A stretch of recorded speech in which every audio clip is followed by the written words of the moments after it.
Hey, what's up guys? Welcome back to more Tsukihime. Last time we left off having gone on with Arcueid, and but she left. Now we are hunting Roa, the enemy she's been after. And yeah, so let's get started. Resume game. This one, right? Yeah. Yeah. Naturally, the hallway is empty. Oh yeah, we left off right where we left off is we were depressed in school, and we decided to search for her. And I guess, yeah, maybe Shiki had forgotten that CL told him that the enemy was in the school. So yeah, this could go poorly for us. We'll see. The lights are shut off and the hallway is illuminated solely by the blue moonlight streaming in from the windows. I realize as I look up in the sky from the hallway that tonight is a full moon.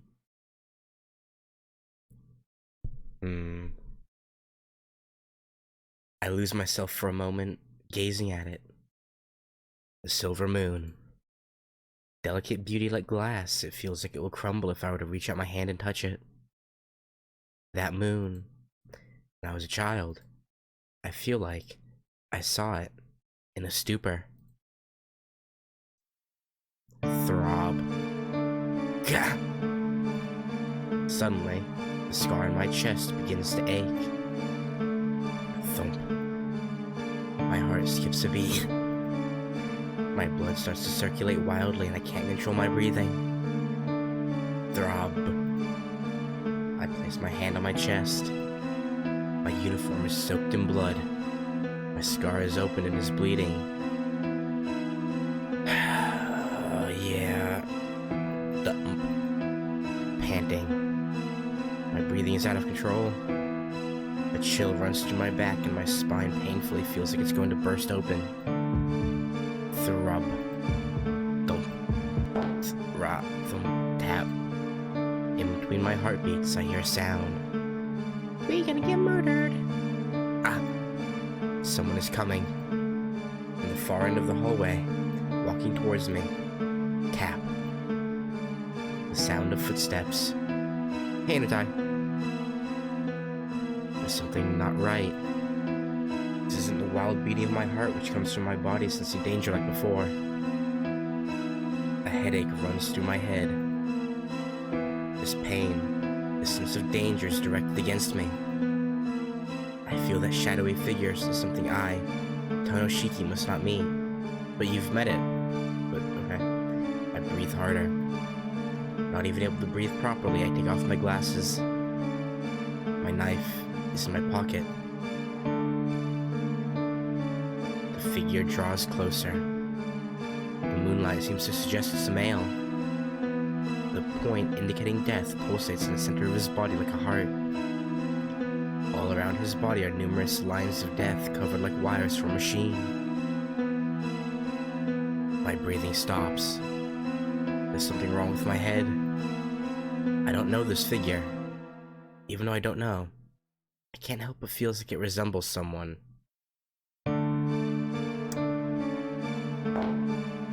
Yeah. He approaches. I'll be able to see his face soon. Why does he resemble? Who does he resemble? Who does he resemble? Who does he resemble? Who am I forgetting?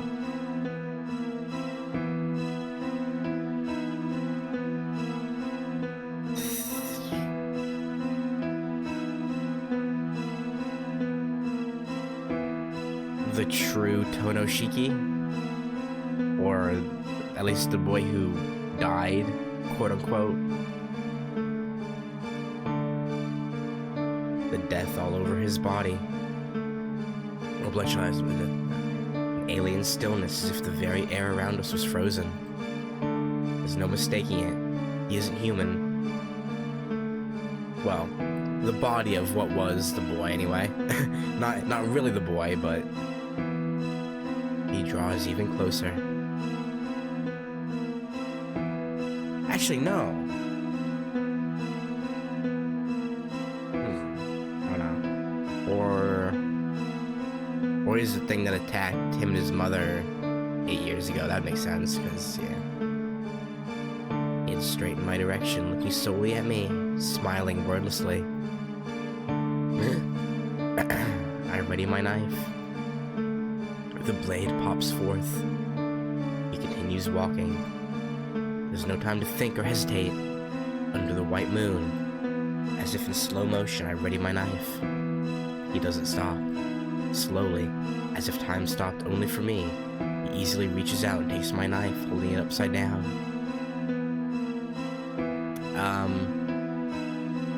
What? My body doesn't move. Shiki, being able to see death isn't just your privilege. Saying that, he moves his arm. To rob. A chill runs through me again. My brain freezes. My body remembers the same pain from before. The sound of slashed flesh. My knife he stole is now plunged deeply in my chest. Arcueid, now would be a good time to realize where the guy's at. My body collapses. All my strength drains as I crumble to the floor. Oh, we're gonna have to be put together like a Frankenstein's monster again. A white sheet falls. It's because I leaned on him when I fell. As I fell, my hand took the bandages wrapping his body. I see. I see. You wish to see my face, Shiki. Saying that, he unfurls the bandages. Everything turns dark. His face. This face before me, I know it. Yep. I heckin' knew it. It does resemble that. Because his face, it resembles the face of the bloody child before me on that hot summer day.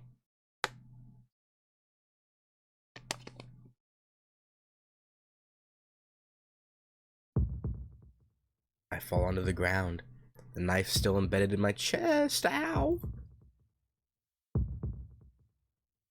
Strangely, there's no blood or even pain. My body just gets colder. My consciousness drifts away. I control over my body. Everything starts to fade away. I did pay you back for killing me. He says this as he looks down at me. The face I see as I look up. I recognize him. Of course I recognize him.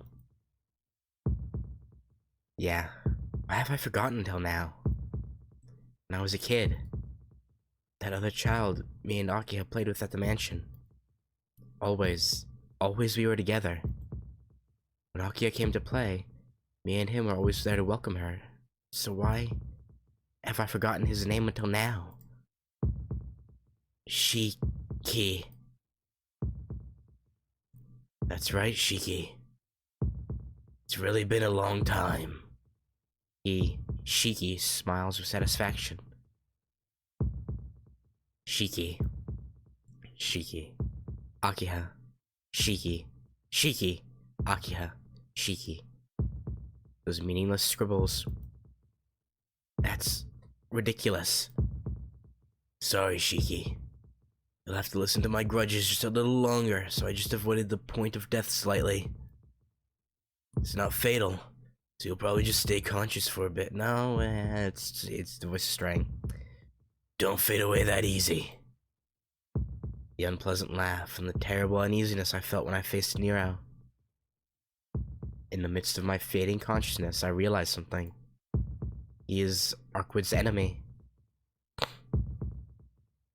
Well then, shall I take that knife? Someone like you who's about to disappear won't need it. He reaches for the knife stuck in my chest. He grips the handle. The moment he takes it out, it will be my death. But I can't do anything. I can't move even to close my eyes. Gah! He flies. Suddenly, Shiki flies back as if he was struck by a car.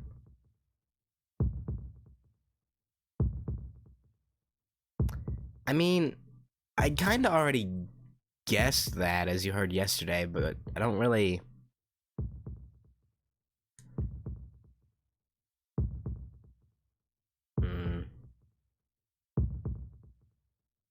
Yeah... Not...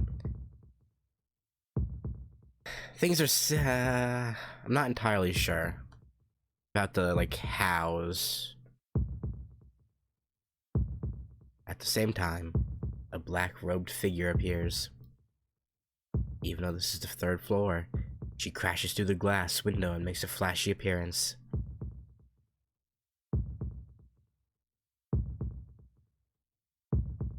After flying back many meters, Shiki stands up slowly and stares at me lying on the floor, and Ciel-senpai protecting me. Bitch! Interfering once and now twice.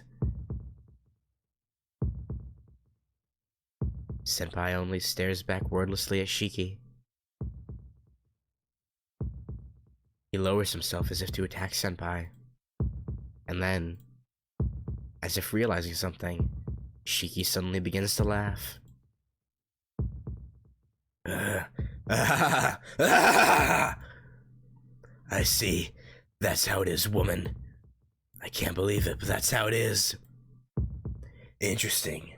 This is the first time such a thing has happened in 800 years. If that's the case, then new things truly do await me. Shiki continues to laugh from the bottom of his heart. Senpai merely stares at the vampire in front of her. What is it? You have come to kill me, right? Or is it something else? Or is it that the cast-off shell cannot do anything on its own?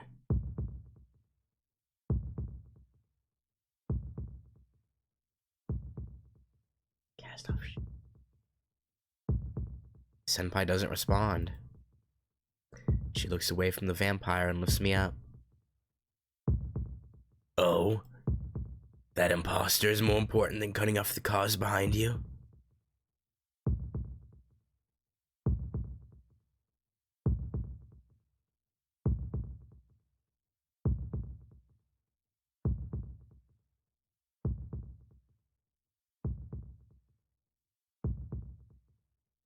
So they were...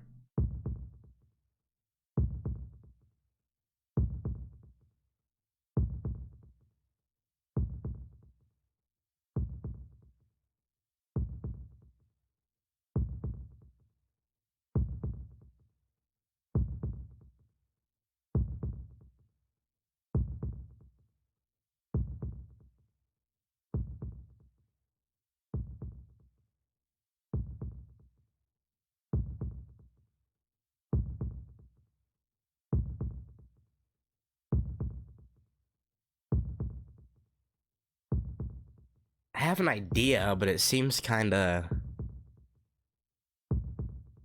very far-fetched, because that wouldn't...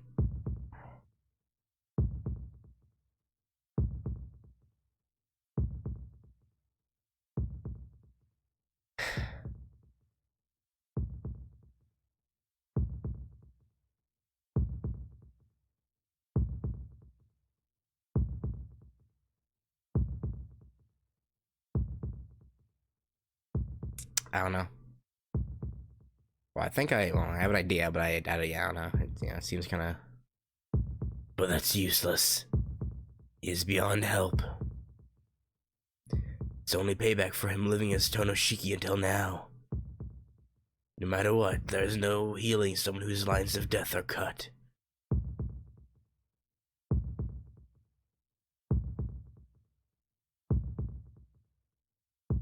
Even that princess had to exchange her 800 years of time in order to regenerate.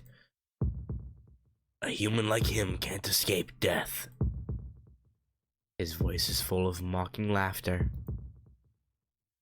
Senpai doesn't say anything in response. In the end, without a single word as she holds me, She goes through the glass window and jumps outside.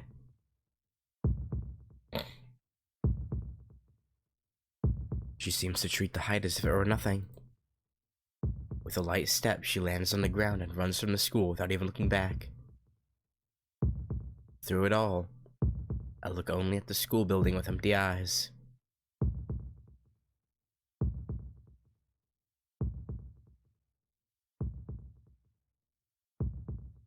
Third floor hallway I was in until just now.